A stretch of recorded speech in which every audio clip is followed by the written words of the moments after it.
انا بقى جايه لكم النهارده باهم موضوع في الوقت الحالي. مفيش اهم من كده دلوقتي عشان تبقي عارفه. يعني في ستات كده على طول متكعبله قبل الدراسه وفي الدراسه وبعد الدراسه، ما عندهاش وقت رايق ابدا. ستات كده اول ما تسمع كلمه الدراسه تحس كده ان المدارس بدات تهل عليها، تقول خلاص يا نهار ابيض التوتر والعصبيه بدات. انا جايه اقول لك النهارده عكس الكلام ده تماما. هقول لك دي اهدى فتره هتعدي عليكي طول السنه، واوعي تكوني الام المحتاسه دايما ليل ونهار محتاسه قبل العيد وقبل الدراسه وقبل الشتاء وقبل الصيف محتاسه. انا باكد لك ان دي اهدى فتره هتعدي عليكي، بس مش كل الستات هتعدي عليها الفتره دي هاديه. الست الشاطره بس اللي هتعمل العشر حاجات اللي هقولهم لها النهارده هي دي اللي هتعدي الفتره دي بهدوء وسلام وراحه. السلام عليكم ورحمه الله، ازيكم عاملين ايه؟ يا رب تكونوا كلكم بخير، وحشتوني جدا. ان شاء الله يا رب تكونوا بخير كلكم وانتوا بتشوفوني النهارده.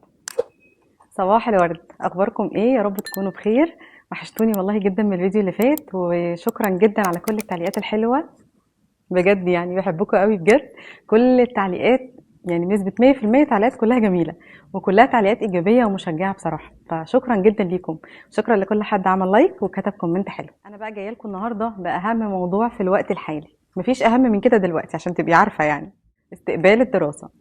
كل سنة كل الستات تقول يعني الحوسة بدأت والسربعة بدأت واللهولة بدأت وكل حاجة فيها توتر بدأت. بس أنا عايزة أقولك إن فعلا هي دي أهدى فترة هتعدي عليكي.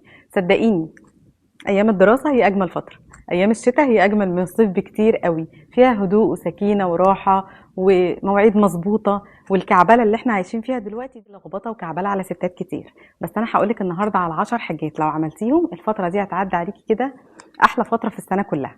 وعن تجربة طبعا، كل الحاجات اللي هقولها لك هي حاجات كلها عملية ولازم تنفذيها. فيلا بينا نبتدي على طول. اعملي لايك وسبسكرايب وفعلي الجرس على الكل، ويلا بينا نبتدي. رقم واحد، حلي مشاكلك. اهم حاجة في استعدادات الدراسة بالنسبة لي حلي مشاكلك. وحلي مشاكلك دي هنقسمها لجزئين. اول حاجة يعني مشاكلك في البيت. مشاكلك في البيت، الدولاب المكسور بقاله 3 سنين والحنفية اللي بتنقط بقالها سنتين، وكمان اللمبة المكسورة او المحروقة في المطبخ وبتطبخي في الضلمة والدنيا ماشية عادي يعني، بس انتي طبعا مخنوقة ومتكركبة. خلي جوزك يصلح لك الحاجات دي. انا عارفة انك بتزني بقالك 3 سنين، بس معلش زني كمان شوية، او سمعيه بقى الفيديو ده قولي له عفاف بتقول لازم نصلح كل الحاجات البايظه قبل الدراسه. الحنفيات والسباكه والكهرباء واي حاجه عندك فيها مشكله صلحيها. ده هيفرق جدا في نفسيتك. اقل حاجه يعني انك تعيشي في بيئه ادميه، مفيش حاجات واقعه، مفيش حاجات مكسره، مفيش لمض محروقه، مفيش حنفيات بتنقط. تاني حاجه في حلي مشاكلك، اعملي تحليل فيتامين د. مش عايزه اقول لكم طبعا انتوا كلكم عارفين، وانا كنت عامله لكم فيديو قبل كده، انا كان ليا تجربه وحشه قوي مع نقص فيتامين د. بيعمل بلاوي يا جماعه والله، مش حاجات عاديه. كل كارثه فيكي بيبقى يعني سببها نقص فيتامين د. اعملي التحليل لو انت ما بتنزليش كتير وما بتتعرضيش للشمس وقاعده في البيت على طول. اعملي التحليل هتلاقي سبب وقعان شعرك والدوخه وظهرك اللي بيوجعك والصلاه اللي مش قادره توطي تصليها، وكل المشاكل اللي عندك هتلاقيها نقص فيتامين د. هتاخدي الجرعه بتاعته وهي بتبقى 3 شهور، ممكن في حاجه بتاخديها كل يوم او بتاخدي مره واحده في الشهر، ايا كان. بس بجد اعملي التحليل ده قبل الشتاء وقبل الدراسه، والمفروض انك تطمني على نفسك على طول يعني. بس انا بقول لك اهو بفكرك اعملي تحليل فيتامين د. ما تاخديش دواء من غير ما ترجعي للدكتور، ما تعمليش كده ابدا. اكشفي وانتي اهم من اي حاجه. دي حاجه بسيطه، التحليل مش غالي، وحتى والله لو غالي انتي صحتك اهم، انتي اللي بتبقي شايله الليله كلها على دماغك. فصلحي كل الحاجات المكسوره عشان نفسيتك، واعدلي كل الحاجات اللي متلخبطه في البيت، وكمان اعملي فيتامين د. بس ده اللي انا طالباه منك في اول خطوه. خلاص ورقه وقلم واكتبي ورايا عشان صدقيني الموضوع ده هيفرق معاكي جدا. رقم 2، تنظيف عميق للبيت قبل الدراسه. مفيش حد بيدخل على شتاء ومدارس وبيته مش نظيف، دي معروفه يعني. والست اللي بتعمل كده بتفضل دايما متكركبه ومخنوقه ومتضايقه وعلى طول متدهوله من الاخر يعني. ومن ضمن الاماكن اللي هنعملها تنظيف عميق، لان احنا بيبقى مش مركزين فيها وقت الدراسه ومركزين في بقيه البيت، مطبخ وحمام كل يوم ومكان ليفنج بنقعد فيه. اوض الولاد من حقهم يدخلوا الدراسه واوضهم نظيفه ومرتبه. ومن اكتر الحاجات اللي بتريح نفسيه الصغيرين والكبار هو تغيير المنظر بتاع الاوضه. حركي السرير من مكانه، كرسي جيبيه الناحيه التانية، حطي زرعه شكلها حلو، نزلي الستاره اغسليها، نضفي الدولاب من التراب، طلعي الهدوم اللي مش محتاجينها. كل دي حاجات ينفع نعملها دلوقتي، ومن الافضل انك تبداي بيها دلوقتي، علشان كده انا عملت لكم الفيديو ده. وكمان طبعا الولاد اصلا بيبهدلوا، يعني هم وقت الدراسه مش هتلاقي بنتك بقى بتنظف وتمسح، هم اصلا مش بيعملوا في الاجازه، فاكيد مش هيعملوا في الدراسه. فلازم تدخلي الدراسه وانت حتى مريحه نفسك، لفه كده سريعه كل يوم هتظبطي الدنيا. قلت لهم اعدلوا حاجه تمام، انما الاساس بتاع الاوضه نظيف، دولاب الملايات متطبق، هدوم البنات معدوله، الحاجات الكراكيب اللي مش عايزينها من قبل كده متشاله. دي كده رقم 2. رقم 3، ما تدخليش السنة الجديدة بكراكيب السنة القديمة لو سمحتي.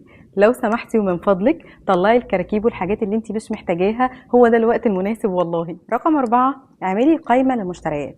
ما تقوليليش ان ولادك محتاجين كل واحد على الاقل حاجتين 3 على دخول الدراسة وانت مش كاتبه الكلام ده وحافظاهم في دماغك. يعني دماغك ايه؟ ده احنا دماغنا رايحه بالسلامه يعني. اكتبي في ورقه عشان تفضي الكركبه اللي في دماغك على الورقه. عايزين نكركب الورقه ونشخبط في الورقه، بس نفضي دماغنا شويه.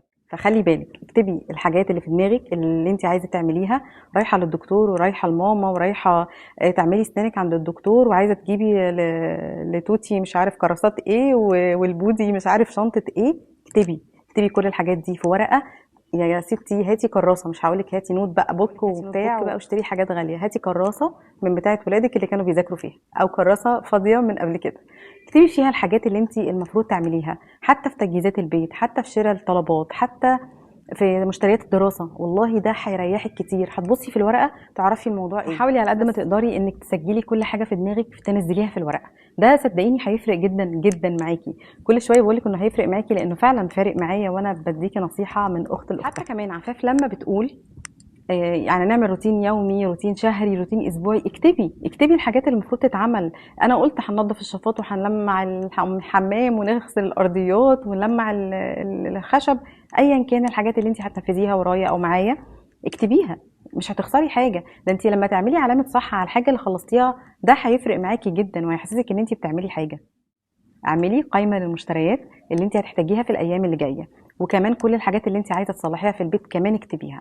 انا والله لما بعوز اعمل حاجه بلاقي نفسي بعد فتره ان انا بنساها. يعني مثلا ضرفه الدولاب المفصله اتفكت، الدولاب بتاع اياد او المكتب بتاعه الدرج بتاعه عايز يتصلح، المفروض ان انا اتصل بتوع العفش عشان يجوا يظبطوا الدولاب. بكتب بقى ليه؟ بنسى الحاجات اللي انا عايزه اعملها اصلا. محتاجه اشتري 3 حاجات النهارده ضروري، اصحى الصبح مش فاكراهم عادي، يعني افتكر بقى بالليل وانا محتاجاهم اقول ده انا ما جبتش كذا. لكن لما بكون كاتبه سواء على الموبايل او في النوت بتاعتي، لا بلاقي الموضوع سهل، بفتح الاقي خلاص انا محتاجه ايه وعاوزه ايه. صدقيني ورقه وقلم هيفرقوا جدا في حياتك والله، ده ما كلام فيديوهات وخلاص. عدوا معايا بقى، دي رقم كام. خصصي مكان للمذاكره وادوات الدراسه بتاعت كل يوم. يعني ايه يا عفاف؟ يعني خصصي مكان للمذاكره. ممنوع وارفضي ان هم يقعدوا يعملوا هوم ورك قدام التلفزيون، ممنوع يتفرجوا على مسلسل ولا على كرتون ولا على اي حاجه وهم بيعملوا الواجب، ممنوع يخلصوا كل المهام اللي عندهم والانشطه بتاعت كل يوم وهم قاعدين كده في قعده عائليه. يدخلوا اوضهم، او لو انت عامله مثلا مكان على ترابيزه السفره، المهم خصصي مكان ده بنعمل فيه الهوم ورك وبنذاكر فيه. هنقعد نحل تمرين، هنقعد نحل حاجه، المكان اهو. ده افضل كتير وخصوصيه وهيريحك كتير. كمان اعملي مكان لحاجه المدارس اللي بتبقى كل يوم في كل حته. هتلاقيهم كل يوم يدخلوا يرموا الشنطه، يرموا الازازه واللانش بوكس في الشنطه لحد بالليل بريحته بالاكل اللي فيه بكل حاجه. الهدوم عرقانه زي ما هي في مكانها في الاوضه، مرميه على الارض او محطوطه في اي حته. ممنوع. انا هعمل ايه؟ هتقولي لهم احنا هنحدد مكان للحاجات دي كل يوم هنحطها. عارفه بعد الخطوه دي هتدعي لي والله. كل يوم احنا بنحط الهدوم في الباسكت عشان هتتغسل. عرق وصيف ما ينفعش نلبس لا شراب ولا هدوم المدرسه اليونيفورم مرتين او يومين ورا بعض. هنحطه في الغساله عشان يتغسل، فاحنا بنقلع نحط في الباسكت، مش نرمي على الارض ولا نرمي على السرير ولا نحط في الدولاب. هنقلع نرمي في الباسكت. دي رقم 1. رقم 2، اللانش بوكس والازازه لازم يطلعوا من الشنطه يتحطوا في الحوض. مفيش حاجه اسمها انت سايب لي الشنطه واللانش بوكس والازازه طول اليوم في الشنطه، دي ممنوع. ولادي كنت بقى بصوا بقى يعني باكلهم على الموضوع ده. يعني ايه سايبه لي الشنطه بالازازه بالميه بتاعتها مقفوله في الشنطه، وحاطه كمان اللانش بوكس والساندوتش الباقي فيه ومكان الفاكهه ولا اي حاجه، ومقفوله طول اليوم لحد بالليل. او يا سلام بقى لو هي نسيت تطلعه اصلا وانا جيت اجهز سندوتشات مثلا فلقيته اصلا في الشنطه، عايز يتغسل ويتعقم ويتنضف ويتنشف وبعدين موال ايه ده. لا عوديهم كل يوم هنرجع من المدرسه نحط الشنطه بوكس والازازه في الحوض، دي ما فيهاش كلام. ولو لقيتهم مش في الحوض فيها زعيق، ما ينفعش الكلام ده. الشراب واليونيفورم يتحطوا في الباسكت عشان يتغسلوا، ولا هترميهم في الارض وانا لما بفتكر اخش اجيبهم؟ ايه ده، ما ينفعش. ولادك من اول 8 9 سنين يقدروا يعملوا الكلام ده، تقدري تعوديهم على كده، وممنوع اي حاجه تحصل غير كده. صدقيني الام الحازمه هي الام اللي بتمشي صح، يعني بيتها بيمشي صح. انما الام اللي هي يا ولاد انتوا رميتوا دي هنا ليه، هو انا مش قلت كذا، اشربي بقى يعني معلش معلش على الاسلوب. النقطة اللي بعد كده ومهمة جدا في الوقت اللي احنا فيه ده وقبل الدراسة بشوية كده، الوقت ده مناسب قوي. قللي التليفونات شوية. الولاد متعودين في الأجازة على الرحرحة ومسكة التليفون بالساعات، والوضع يعني مش مطمئن خالص. لكن في أيام الدراسة بيبقى الموضوع فيه دروس، مدارس، مذاكرة، نوم بدري عشان هنصحى بدري، يعني بيبقى فيه يعني الدنيا متحجمة شوية أكتر من كده. إنما في الأجازة بقى رحرحة، قاعدين ليل ونهار وماسكين التليفونات، فمتعودين على مسكة التليفونات كتير.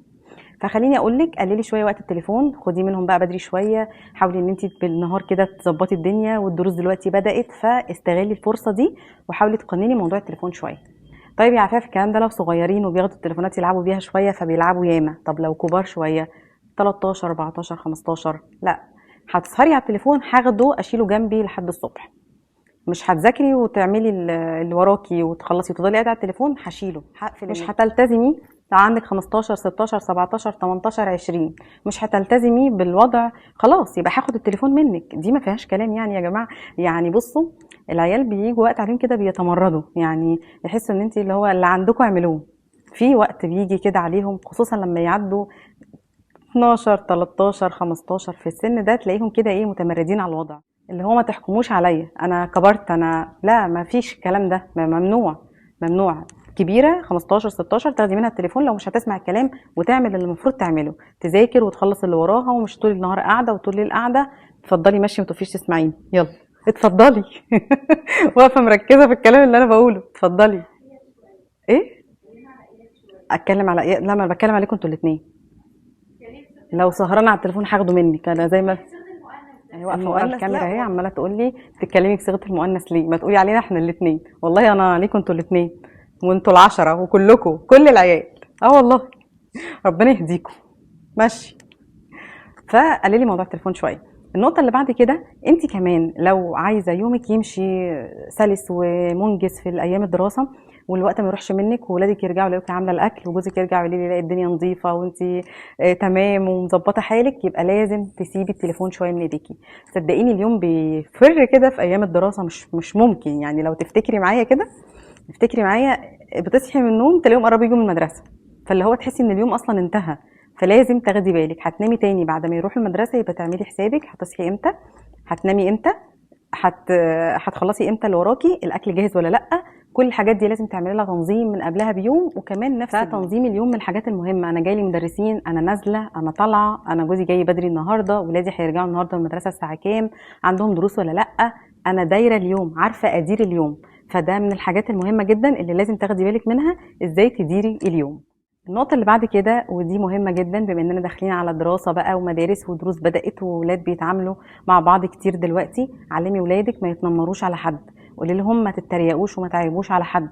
كل واحد ليه اسلوبه، ليه طريقته، ليه لبسه، ليه بيئته، ليه كل حاجة. ما نتريقش على حد، وما يعني نقولش ده لابس كده ازاي، ده بيتكلم بالطريقة دي ازاي. ما تتريقيش على حد وما تتنمريش على حد، وخليكي في نفسك، ما فيهاش كلام دي، عشان ما نأذيش غيرنا ونجرح الناس. كل واحد ليه بيئته وليه طريقته وليه اسلوبه وليه مستواه وليه كل حاجه، لا نتنمر على حد ولا نعيب على حد ونخلينا في حالنا. النقطه اللي بعد كده، لازم تتفقي معاهم على حاجات معينه. والله الاتفاق ده بيمنع بلاوي كتير وزعيق ومشاكل ياما. لو انتوا ما عملتوش كذا انا هاخد التليفونات، لو انتوا ما عملتوش كذا مفيش خروج في اليوم الفلاني في اي حته، لو انت ما عملتش كذا او غلطت في كذا او عملت كذا مفيش نزول مع اصحابك لما تيجي تقولي او تطلب انك تنزل.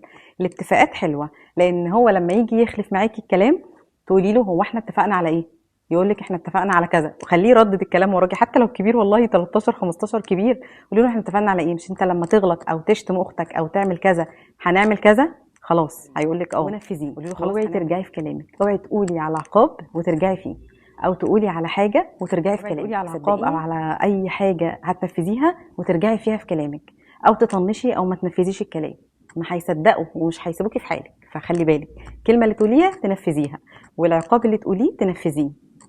ما فيهاش كلام. كل الحاجات اللي قلتها لك دي بعد خبره سنين كتير في الدراسه مع اولادي و17 سنه جواز، فاكيد الموضوع عندي فيه تجارب كتير، وعندي حاجات وقعت فيها غلط، وعندي حاجات عملتها صح ولقيتها ان انا لا ما اكمل عليها، وحاجات غلط لا مش هينفع اكمل. دي تجربتي، فيا ريت الفيديو ده يكون افادك ويكون عجبك. ما تنسيش تعملي لايك وشير لو اول مره تشوفيني، ما تنسيش تتابعيني، ما تنسيش تعملي سبسكرايب في القناه وتفعلي علامه الجرس على كلمه الكل، عشان اول ما انزل فيديو جديد على القناه يوصلك بيه اشعار على الموبايل واقول لك ان انا جيت. شكرا جدا لكل حد بيعمل لايك وبياخد من وقته ويكتب لي تعليق. بقرا تعليقاتكم كلها، وكل التعليقات بصراحه بتسعدني، وان شاء الله هرد على كل التعليقات. فما تنسيش تكتبي لي تعليق حلو تحت الفيديو ده وتقولي لي ايه اكتر نقطه من النقط اللي احنا قلناها هتنفذيها وعجبتك. كمان اعملي الفيديو ده شير، ممكن تفيدي بيه ام تانية. اشوفكم على خير ان شاء الله في فيديو جديد. السلام عليكم.